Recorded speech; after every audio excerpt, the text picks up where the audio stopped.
Hello viewers, welcome to Havish media. Aman Sehrawat success story. చిన్నప్పుడే తల్లిదండ్రులను కోల్పోయి ఎన్నో కష్టాలు పడ్డారు. 21 ఏళ్లకే ఒలింపిక్ పతకం నెగ్గిన భారత రెజ్లర్ అమన్ సెహ్రావత్ ఇప్పుడు ఫేమస్ అయిపోయారు. అతని నేపథ్యాన్ని తెలుసుకునేందుకు నెటిజన్లు ఆసక్తి చూపిస్తున్నారు. ఒలింపిక్ మెడల్ సాధించడానికి ముందే అమన్ తన జీవితంలో ఎన్నో పోరాటాలు చేశారు. 11 ఏళ్లకే తల్లిదండ్రులను కోల్పోయిన అమన్ ఆ తరువాత తాత పెదనాన్న సహకారంతో అంచెలంచెలుగా ఎదిగారు. వ్యక్తిగత విభాగంలో భారత్ తరపున ఒలింపిక్ పతకం నెగ్గిన అతిపిన్న వయస్కుడిగా రికార్డు సృష్టించారు.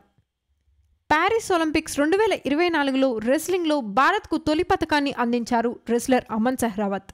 21 ఏళ్ల వయసులోనే ఈ ఫీట్ సాధించారు. దీంతో వ్యక్తిగత విభాగంలో భారత్ తరపున ఒలింపిక్ మెడల్ సాధించిన అతిపిన్న వయస్కుడిగా రికార్డు సృష్టించారు. అయితే ఈ 21 ఏళ్ల రెస్లర్ తన జీవితంలో ఎన్నో కష్టాలు అనుభవించారు. చిన్న వయసులోనే తల్లిదండ్రులను కోల్పోయారు. ఆ దెబ్బకు చాలా కాలం పాటు కోలుకోలేకపోయారు. ఓ దశలో డ్రగ్స్ తీసుకుందామనే ఆలోచనలు సైతం అతడిని వెంటాడాయి.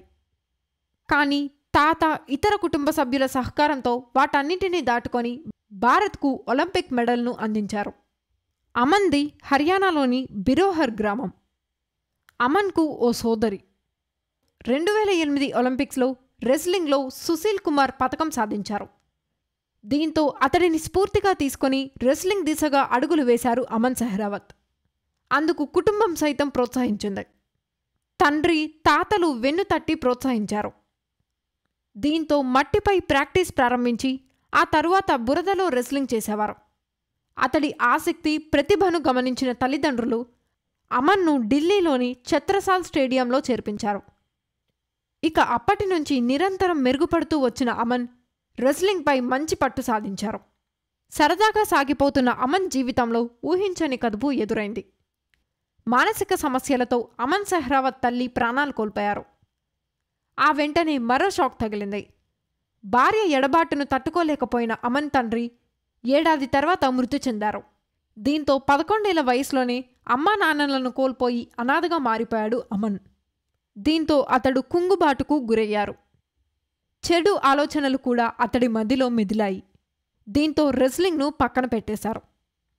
తల్లిదండ్రులను కోల్పోయి అనాథగా మారిన అమన్కు పెదనాన్న సుధీర్ సెహ్రావత్, పెద్దమ్మ అండగా నిలిచారు. తాతయ్య కూడా అమన్ను మానసికంగా సిద్ధం చేసి తిరిగి రెస్లింగ్ వైపు నడిపించారు. వీళ్ల సాన్నిహిత్యంలో అమన్ పూర్తిగా మారిపోయారు. అమ్మ నాన్నల కోసమైనా వారికి ఇష్టమైన రెస్లింగ్ వైపు దృష్టి సారించారు. చిన్న వయసులోనే తనకంటే పెద్ద రెస్లర్ను ఓడించారు. తనదైన టెక్నిక్లు అలవర్చుకున్న ఈ రెస్లర్ 2008లో ప్రపంచ క్యాడెట్ ఛాంపియన్షిప్ పోటీల్లో సత్తా చాటారు. కాంస్య పతకం సాధించి అందరి దృష్టిని ఆకర్షించారు. 19 ఏళ్ల వయసులోనే అండర్ 23లో ప్రపంచ ఛాంపియన్గా నిలిచారు. టోక్యో ఒలింపిక్స్లో 57 కేజీల విభాగంలో కాంస్యం గెలిచిన రెస్లర్ రవి దహియాను జాతీయ ట్రయల్స్లో ఓడించారు అమన్. అదే జోరులో ఒలింపిక్స్లో అడుగుపెట్టి కాంస్యాన్ని సొంతం చేసుకున్నారు. ప్యారిస్లో అతడు నెగ్గింది కాంస్యమే అయినా భవిష్యత్తుపై మాత్రం ఆశలు భారీగా పెంచేశారు. మరిన్ని ఇలాంటి ఇంట్రెస్టింగ్ అప్డేట్స్ కోసం మన హవిష్ మీడియాను సబ్స్క్రైబ్ చేసుకోండి.